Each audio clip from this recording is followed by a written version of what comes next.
What is up, Ravens Flock? Huge shout out for your support for the 410 Sports Talk. James and Glenn are the best in the business. They're killing it right now. They love talking Raven talk. Make sure you go subscribe to their channel. Let's go Ravens. Big trust. Welcome in, everybody, to another episode of 410 Sports Talk. I'm James Haskell, along with my co-host Glenn Martin, and of course DK in the background as always. We are excited to, if you see by the title, this is our weekly edition of What's Going On with Lamar Jackson.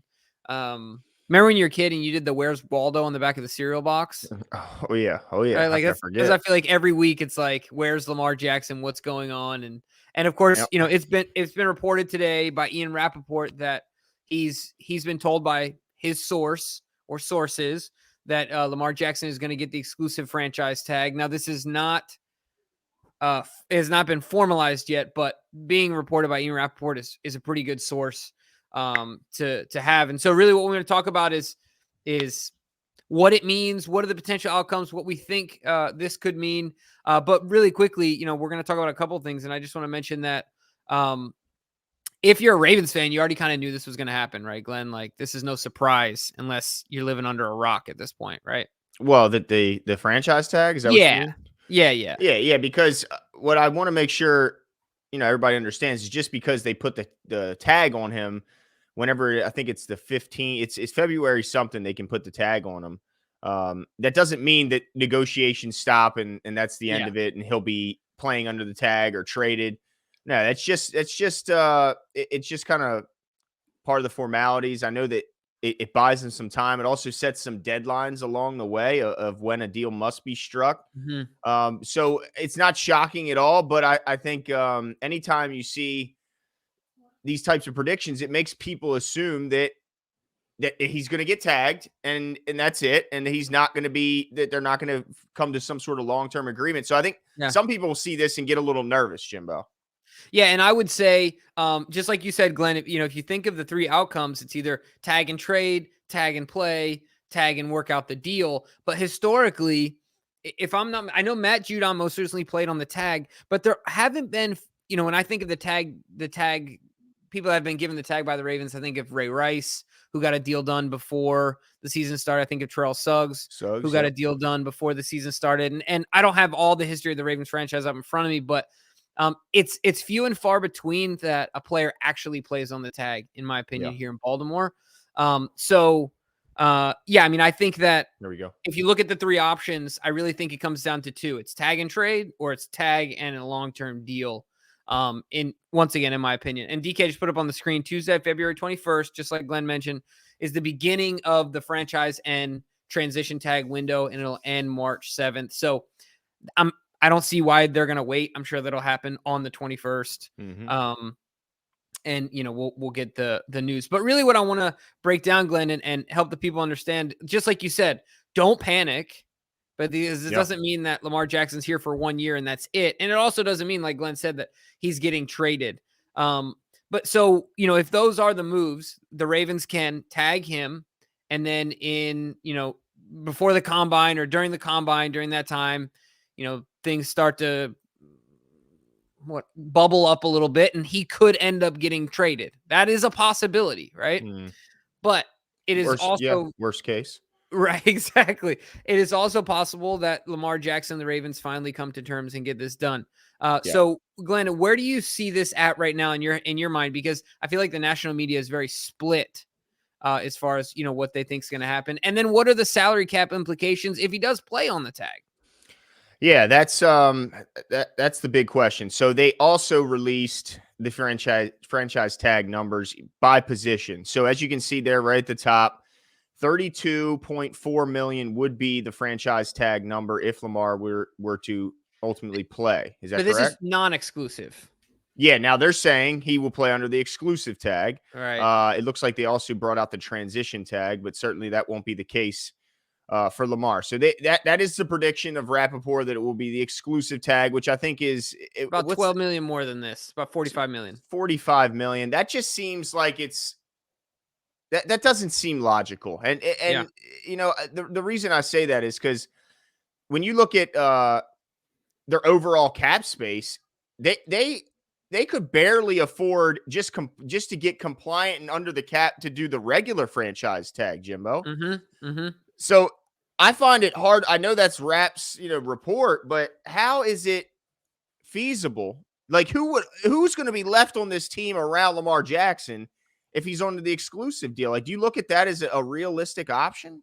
Well, that's another good point. I think that every intention for the Baltimore Ravens is to get a deal done, right? Like, it is to not actually play into this hit, because Lamar can still make more than that, obviously, at signing, and it not be a hit on the cap. And especially in that first year, it's going to be relatively friendly. There's a potential that if they get a deal done, how they structure it, he could end up being less of a cap hit than he was this year, even.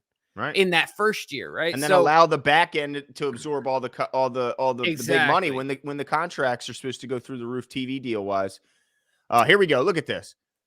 I mean, come on. There's no way, Jimbo. I mean, it would literally mean everybody who you look at as any bit of a luxury on this team would all be gone. Yeah, I mean, if you think of it, names like the want to and the have to of trading Chuck Clark becomes a have to. Gone. You have to. Michael Pierce, gone. Calais Campbell, can't re-sign him if he wants to come back. Justin Houston. Marcus Peters. Yeah, Marcus Peters. I mean, at what point do you start going, is Tucker's No, not Tucker. Not Tucker. It'll just be Lamar throwing the football to Justin Tucker and hoping for the best. Just getting field goal range. Let him boot it. Yeah, exactly. No, but I think that's a good point you bring up, Glenn, is it, and it could be an indicator, is it realistic that the Ravens actually let him play under the tag with that hit? And I think that as hard as it would be for the Ravens to, they don't want to acquiesce to Lamar's demands, but I don't think they want to pay this check either. I mean, that might be just as large of a pill to swallow here. For them to get this done and say, all right, fine. DK, I don't know if DK can figure out all the rules, but what's the rules as far as another team going after a guy you franchise? Like, what? So I do actually know this one. So if he's given the non-exclusive, we're the only ones with rights to him. Okay. Or excuse me, the exclusive. I apologize. Yeah, exactly. So but if it's non-exclusive, it's just like an offer sheet in the NBA in a lot of ways. So basically, he's a restricted free agent, so he can go out and get a deal with another team, and that if Lamar, if something is agreed upon, they give him an offer. Then what will happen is the Ravens they have the ability to match if they want to, and then if they don't, and Lamar leaves to go to that team, the Ravens are given 2 first-round picks. So gotcha, in my opinion, it doesn't. And I think DK believes the opposite. I think I saw him on Twitter spatting with some people. But I think it doesn't make too much sense to do a non-exclusive, even though it would be fun to see what his market is. So you have the opportunity to match, is what you're saying? You have the opportunity to match. But what would happen, Glenn, is that a team would specifically set it up. These guys are smart. They would set it up in a way because they're going to know the Ravens cap in and out. To where you can't match where the you details. Just feasibly cannot do it. Right. Gotcha. Understand. And then what's going to happen is Lamar's going to be gone. In my opinion, Lamar leaves and the Ravens only got 2 first-rounders. You're telling me right now the Ravens could only get 2 first-rounders if he was an open trade? Do you see what I'm saying? If they had control of the trade? No way. They're getting way more. And then you don't know who. And every first-rounder is not created equal either. Right. And you got to understand he's probably going to make them a playoff team. So how valuable is that first-rounder? Yeah. Okay. Yes. All right. So it sounds in my opinion, that sounds very like a bit of a stretch that he's going to play under 45. And right. It sounds like a stretch that the Ravens are going to willing to do the standard franchise tag. So the only thing I have to, the conclusion I'm coming to, Jimbo, is they're going to do the franchise tag and then they're going to find a way to come to a long-term agreement. It just has to be that way. There's really only 2 paths. I think you're absolutely right. I don't think he plays on the tag because of the hit. So if you had to break down the percentage, and DK, I want you to put yours up on the screen as well. The percentage chances that they get the deal done, Glenn, and what is your percentage chance that they trade him? Where do you kind of see that in your mind? Because for me, I'm at 70% they get the deal done, 30% chance Lamar's out the deal. Other 30%. People are the very opposite of that. I'm 80-20, and I feel like I'm being pessimistic at 80-20. I think these guys are gonna get the deal done. I mean, he's got to come off the fully guaranteed deal. That's the only way it's going to get done, but I think he will. I mean, you got to look at the evidence, around all the other guys since that one deal, that one off, and so I think he'll come to it. Look, the Ravens aren't trying to lowball him and giving him an unfair offer. I think they've shown they've given fair offers to all their guys in the past. They just made a great deal with Roquan, made him the highest paid off-ball linebacker in history, and he also doesn't have an agent. So I think the Ravens will come to him with a fair offer, and I think Lamar Jackson will come off of that 80-20. 80-20. Yeah. Wow. Lamar Jackson is too important to this team, to this city, to the fan base. I can't imagine. Think about even if it's just perception, even if it is totally out of their hands, it would be a bad look for the Ravens if they let this guy go. An MVP, bad look. It would definitely be a bad look, and goodwill is worth a lot in the NFL. DK, I want to know where your head is at here, because 60-40, 60% he gets dealt. Wow. Oh, no. 60 he stays. Yeah, 40 he gets dealt. Wow. So I'm the most optimistic. Yeah. The thing that I'm nervous about, Glenn, that keeps resonating with me is what DK said before we were, just so you guys know, I'm totally speaking on DK's behalf right now, but he's really passionate about the subject, and he's done a lot of thinking on the subject as well. And one of the things that he said that is interesting to me that we've kind of talked about, Glenn, you and I on the show, is that a negotiation requires give and take from both sides. Like, Lamar is not actually negotiating. It doesn't seem right now. He's demanding. Mm-hmm. And at what point do the Ravens stop beating their head against a brick wall and say, I'm not taking your demands? You really think he'd be that? That's what I just don't know. That's why I say 70%, 30. Yeah. That's awfully to have no budge. Right. Come on. You can't wiggle a little bit? No, I hear you, Glenn. Trust me, I hear you, but I just don't know him well enough. You know what I mean? I'm just not there. So that's why, there's still that 30% in my mind that you just don't know at the end of the day. You just don't know. Yeah. Yeah. And it's also, I think, going to be interesting as we continue to see more dominoes falling in the OC race, the race to find the next offensive coordinator. For the Ravens, the list is dwindling. There's more guys. Yeah. We saw today that the Denver Broncos are going to make Sean Payton their next head coach. And how do they have any draft picks left? I'll never know. After trading them all to Seattle, they somehow found more to give to the Chubb deal. Okay. Gotcha. Yeah. All right, so they flipped that.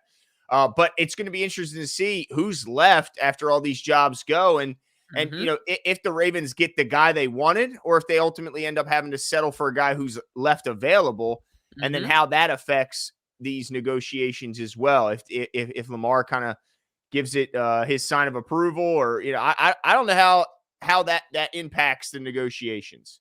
Yeah, absolutely. It's definitely got to have some sort of impact there. DK is gonna I think he's gonna share something as well. Okay, so one point, the non-exclusive. Yeah, I knew DK was gonna bring this up because I saw him going to war on Twitter about this.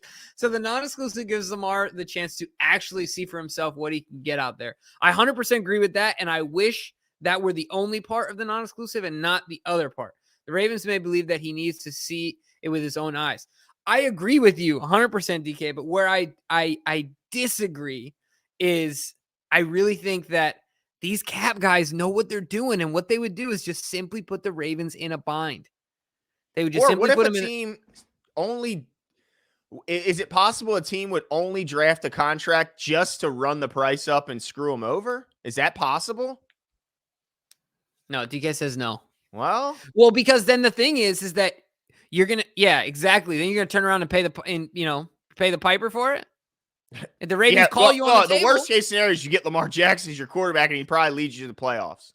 Yeah, but if you have a skeleton crew, right? Because your team is just you've absolutely mortgaged it. But the thing is that to me, it's not even about the total. I don't think the deal will be so ballooned, but the way that it will be set up, and I don't know if you can, if you have to match terms 1-for-1. Yeah, exactly. That's because if you have to match terms 1-for-1, and the Ravens simply can't dole out the cash, right? Exactly. That's my concern. But I really like the idea of him going to test the market.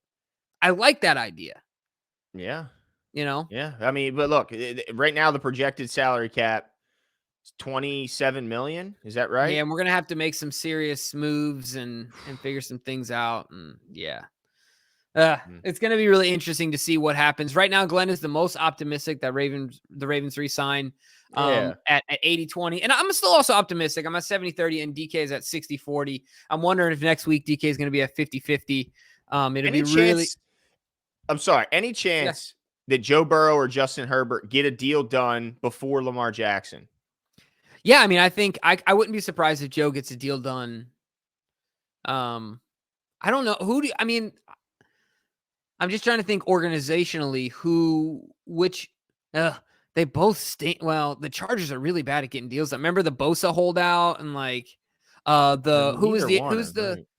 James or Derwin James, the hold in there. So they've had some contractual issues. Yeah. So it might take a while. I just wonder if that would help accelerate the process a little bit. Yeah, no, I absolutely could see it doing so, right? Yeah. But yeah, so I would say I think Joe is the most likely candidate to get the deal done. Yeah. Hopefully he hires a better stylist, right? Well, somebody who stops dressing him as a Care Bear. Well, I know one thing. I was certainly not upset. Look, as much as I don't want to root for the Chiefs. Right. It's no fun to root for the Chiefs, but no, I'm an Eagles fan now. I'm a damn Eagles fan now. I know that much. That's right, man. No, for sure. Well, listen, you guys, let us know what your thoughts are. Where do you fall in the percentage? Because Glenn, that was a really an astute point in that, like, there's 3 possibilities, but really there's only 2. Yeah. He's going to get a deal or he's going to get traded. I don't think that he plays on the tag. I agree with you there. So let us know of the 2, what you think is the most likely outcome. Are you on DK's bandwagon? Because he's going to start an uprising. Give Lamar the non-exclusive. Let us know what all your thoughts are below in the comments, and we'll talk to you guys soon. See you. Yesterday does not matter. You're looking forward to today. I'm looking forward to being a Raven. What are they getting? Everything out of me. They're going to get a Super Bowl out of me. Believe that.